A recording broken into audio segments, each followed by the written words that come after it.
Всем привет, я Мод, а это Гордон Фриман и его монтировка. Наверняка вы слышали об этих персонажах. Ну, об одном из них точно. Но вы не знаете, как они появились и стали великими. Устраивайтесь поудобней, сейчас я все расскажу и покажу.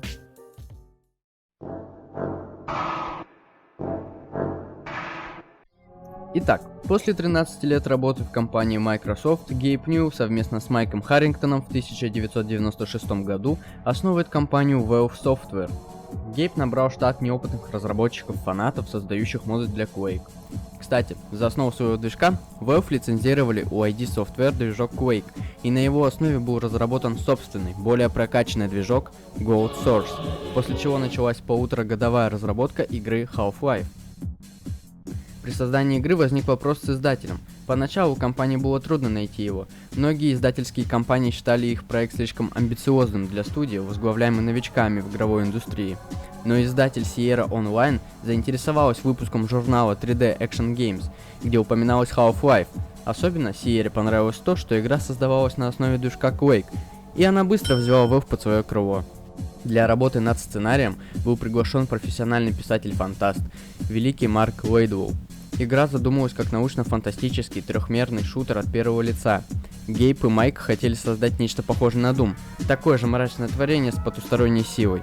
Но Гейб Ньюэлл понимал, что нельзя создавать мод для Quake, это должен быть самобытный продукт. Игра вдохновлялась произведением Стивена Кинга «Туман» и сериалом «Секретные материалы». Игре дали название Quiver, таким образом разработчики хотели отдать дань великой игре. Но вскоре концепция игры поменялась, и игра стала называться Half-Life. Гейб Ньюэлл объяснял в интервью, что название Half-Life было выбрано потому, что оно подходило под общую картину игры, не являлось клише и имело свой символ – греческую букву лямбда, обозначающую постоянный распад в уравнении закона радиоактивного синтеза. Сначала главным героем игры был Айван Космический Байкер, который вскоре был переделан в богоподобного Гордона Фримана. На момент разработки игры было создано огромное количество контента, который мог войти в игру, но не вошел по самым разным причинам. Те же самые NPC, карты, оружие и прочее. Впервые игра была продемонстрирована на выставке E3 в 1997 году и стала настоящим хитом мероприятия. У аудитории просто отвалилась челюсть от такой крутизны. Игра удивила геймеров на тот момент поразительной скелетной анимацией, затягивающим сюжетом и драйвовой музыкой за авторством Кейли Бейли. Игру планировали выпустить в 1997 году, но из-за внезапного приказа Гейба о том, что нужно подправить некоторые косяки и вырезать ненужный контент, релиз состоялся 31 октября 1998 года. Игра стала знаковой и принесла известность разработчику. После того, как игра стала успешной, Гейб выместил свою радость на пиньяте в виде хэдкраба.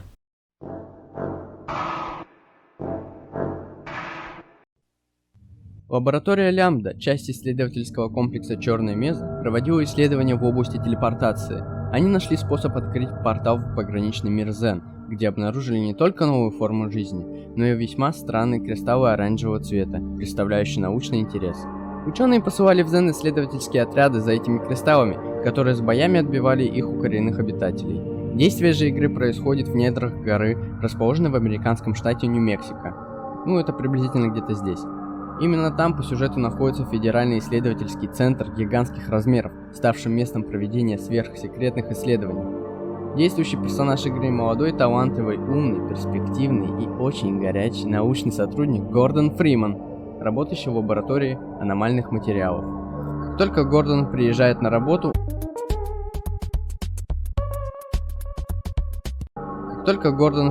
на работу, он сразу же направляется в тестовую камеру для проведения стандартного анализа кристалла. Последствия эксперимента, однако, оказываются катастрофическими. В процессе проведения эксперимента земное пространство и пространство параллельного мира начали перекрещиваться между собой. Произошел каскадный резонанс. Фримана начинает швырять то в пограничный мир, то обратно на Землю. Сразу после катастрофы через пробитый пространственный барьер в исследовательский центр из параллельного мира Зен попадают существа расы Ворд и прочие пришельцы. Начинается паника. Пришельцы ведут себя крайне враждебно по отношению к ученым из Черной Мезы. Практически весь персонал истреблен за считанные минуты. Резонанс кристалла спровоцировал сильный локальный толчок, который вызвал разрушение некоторых конструкций и вывел из строя технику и электронику лаборатории. После всего произошедшего Фриману приходится выбираться на поверхность. Также он встречает своих друзей Илая Венса и Айзека Клейнер. Илай говорит Гордону, что тому надо добраться до комплекса Лямбда. Пробивая себе путь на поверхность, Гордон узнает, что на помощь Черной Мезе отправили армию морской пехоты – Хэку.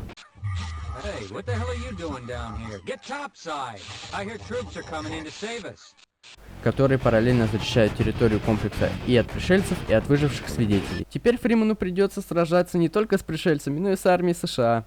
Чтобы помочь команде Лямбда ликвидировать последствия каскадного резонанса, Фриман должен подготовить и запустить спутник. Но ему в этом мешают тентакли, щупальцеподобное существо, которое Фриман с легкостью сжигает. Пробиваясь на поверхность, Фриман встречается с еще одним монстром – Гаргантюа, которого Фриман тоже убивают с помощью электрических разрядов. Выбравшись на поверхность, Гордон запускает тот самый спутник. Вскоре в Черную Мезу прибывают черные оперативники, которым поручено ликвидировать всех оставшихся ученых, а позднее и военных, а также ликвидировать саму базу, заложив в ней термоядерный заряд.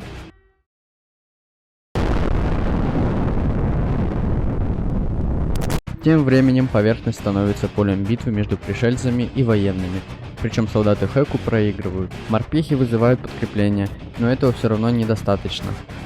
Солдаты начинают эвакуацию, осознав, что они проигрывают сражение против пришельцев. Насчет Фримана военным приходит приказ забыть о нем и убираться из комплекса.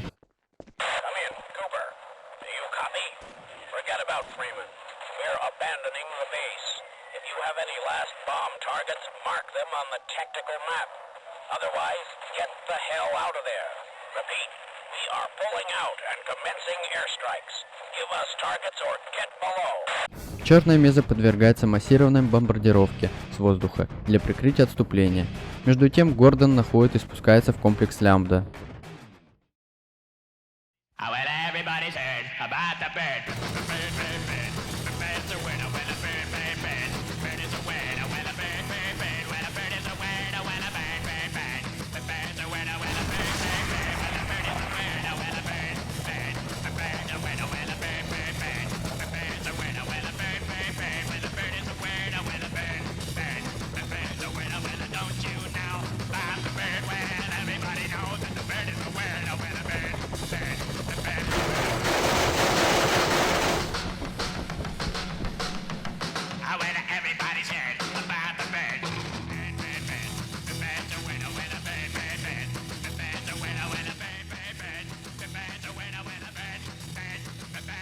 Сэр, мы несем большие потери.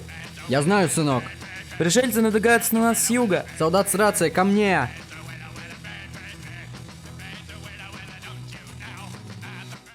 Голубь 4, говорит великий герцог 6.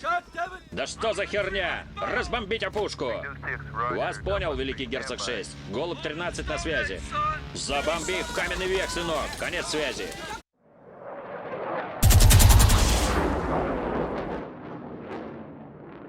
Этого мало, нужно нанести еще удар.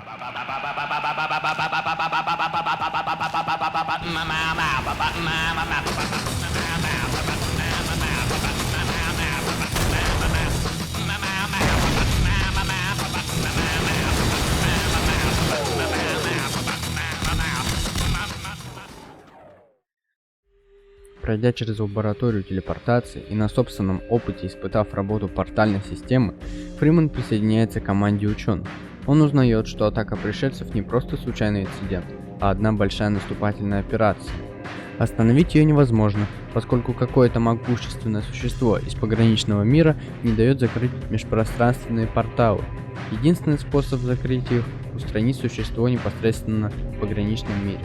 Эту задачу возлагают на Гордона Фримана. Чтобы Гордону было легче перемещаться в Зене, ученые даруют ему модуль дальних прыжков, который и правда поможет Гордону в его путешествии. Ух ты ж, блядь! Несмотря на сложные условия, Гордону удается телепортироваться в пограничный мир.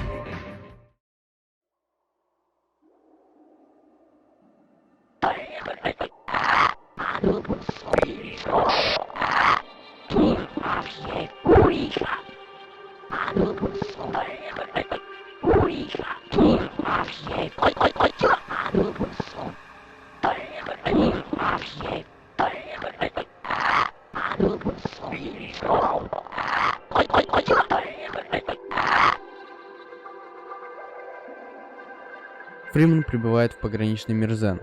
Мир выглядит очень странно. Он состоит из островов, находящихся в неком темно-зеленом пространстве. И это реально круто, а в ремейке под названием Блок Меза это еще и красиво, но об этом позднее. Пробравшись внутрь одного из островов, Фриман активирует естественный портал. Он переносит Фримана в логово одного из самых опасных обитателей Зена – Ганарха. Фриман вступает с ним в тяжелую битву. Ганарх плодит маленьких хэдкрабов, которые атакуют Фримана. Плюс еще стреляет непонятной белой субстанцией. Ладно. В конце концов Гордон убивает его. Фриман, изрядно потрепанный после сражения с пришельцем, телепортируется на фабрику Зена, где наблюдает за производством грантов. После чего Гордона снова телепортирует, но уже к громоздкому порталу. Войдя в красный телепорт, Гордон переносится в логово существа, называемого Нихилантом.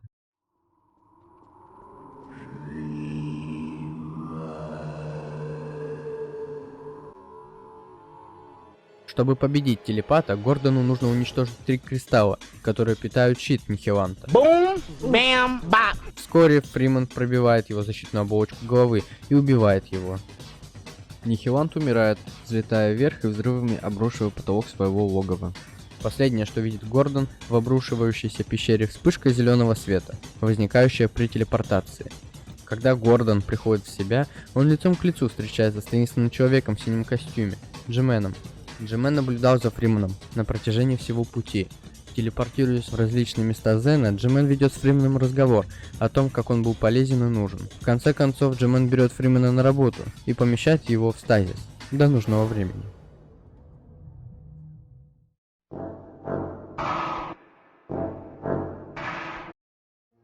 После успеха Half-Life, Valve начала работать над сиквелом. Разработку дополнений отдала в руки компания Gearbox Software, чтобы они подогрели интерес публики к серии. Вскоре, 18 октября 1999 года, они вместе с Valve выпустили первое дополнение к игре – Half-Life Opposing Force. В ней игрок берет на себя роль солдата Хэку, капрала Адриана Шепарда, которого вместе со всеми солдатами этого подразделения отправили на зачистку Черной Мезы после известных нам событий. Во время того, как Шепард направлялся в Черную Мезу, его вертолет сбивают, и Шепард, очнувшись, узнает об эвакуации.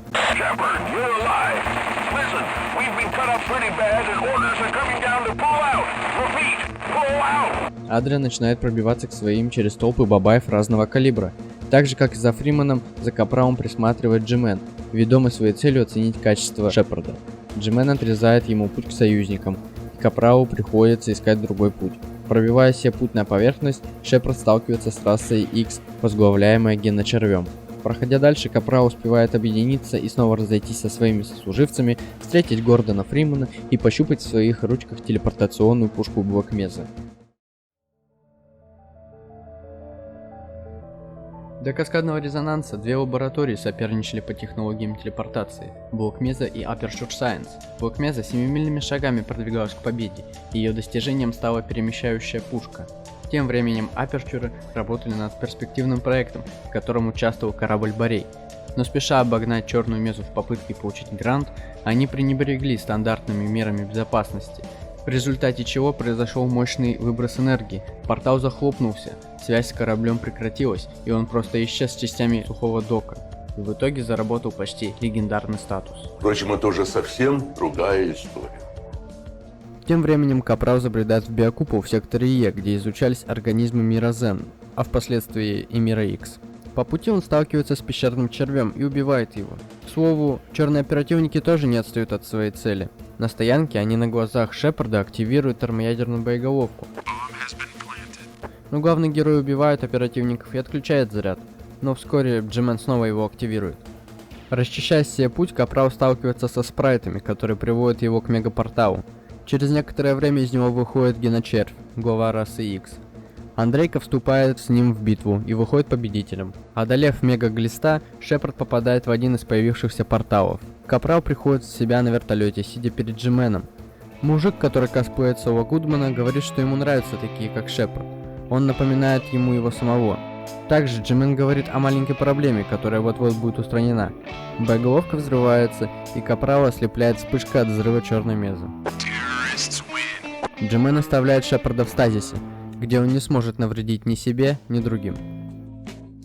Дополнение вышло в свет и получило массу хвалебных отзывов. В игре появились новые элементы геймплея, такие как лазание по канату, Нужно просто подняться. и связь с другими солдатами по рации. Алло, Да-да. ну как там с деньгами? Видя успех дополнения, Gearbox решили создать второе дополнение. Им стало Half-Life Blue Shift. Игра была выпущена 12 июня 2001 года и повествовала об обычном охраннике Черной Мезы и о друге Гордона Фримана Барни Колхуне. Кстати, вот он. Ой, нет, вот.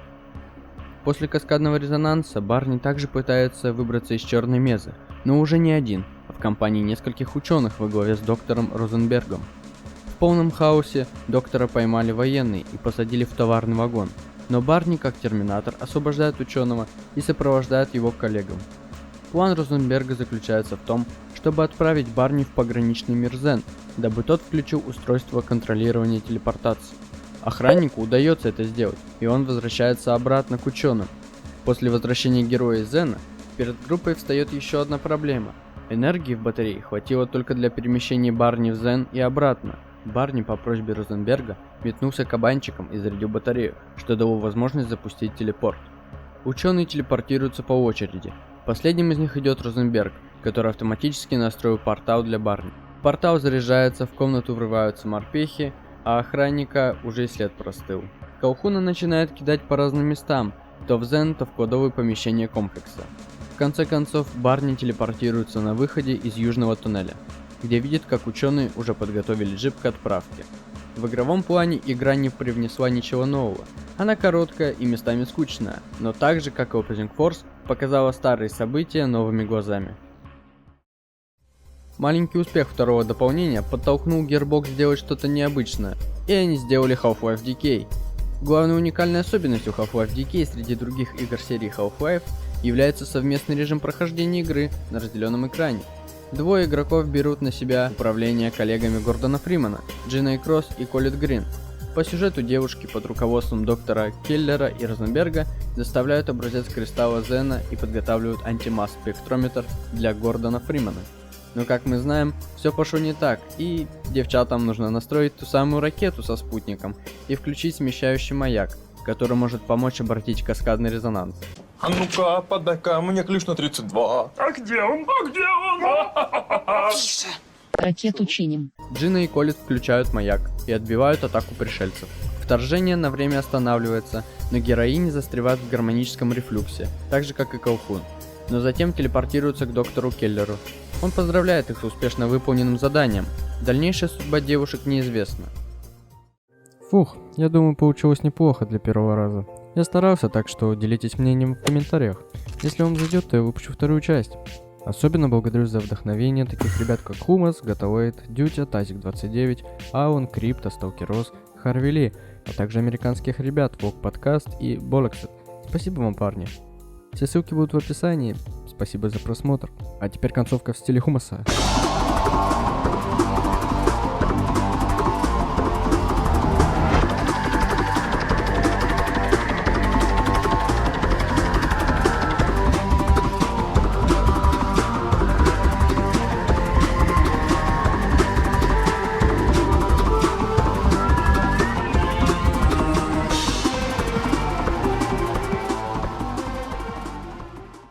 Watching.